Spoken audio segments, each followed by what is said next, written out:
যুক্তরাষ্ট্রের university of south ফ্লোরিডার সবুজ চত্বরে এখন শুধুই শূন্যতা আর চাপা কান্না। কেমিক্যাল ইঞ্জিনিয়ারিংয়ের শিক্ষার্থী নাহিদা বৃষ্টি এবং ভূগোল ও পরিবেশ বিজ্ঞানের জামিল লিমনের খুনের ঘটনায় স্তব্ধ পুরো ক্যাম্পাস।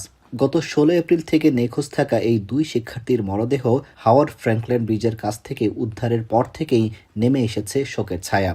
শুক্রবার বিকেলে ক্যাম্পাসের ক্রিসেন্ট হিলে আয়োজিত স্মরণ সভায় জড়ো হন শিক্ষক, শিক্ষার্থী, স্বজনসহ সাধারণ মানুষ।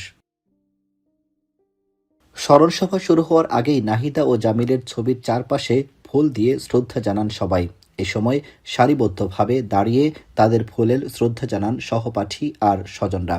দীর্ঘদিনের চেনা বন্ধুদের চিরতরে হারিয়ে ফেলার শোকে কান্নায় ভেঙে পড়েন অনেকেই, অশ্রুসিক্ত উপস্থিত শিক্ষকরাও।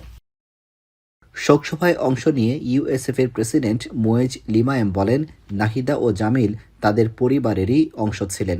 তিনি নিহতদের স্মৃতি চিরদিন ধরে রাখার ঘোষণা দেন।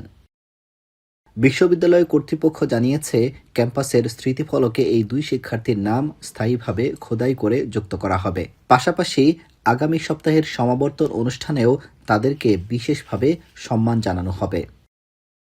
লিমনের মরদেহ সোমবার সকালে ঢাকায় পৌঁছানোর কথা রয়েছে, তবে বৃষ্টিকে শনাক্তে দেরি হওয়ায় তার মরদেহ বাংলাদেশে পাঠানোর দিনক্ষণ এখনও চূড়ান্ত হয়নি।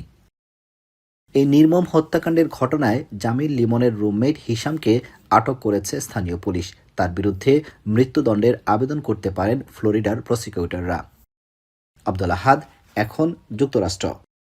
৭২ ঘন্টা ময়েশ্চার লক সমৃদ্ধ লিলি বডি ওয়াশ। শিয়া বাটারের গুডনেস স্কিন রিপেয়ার করে রাখে সফট ও গ্লোয়িং।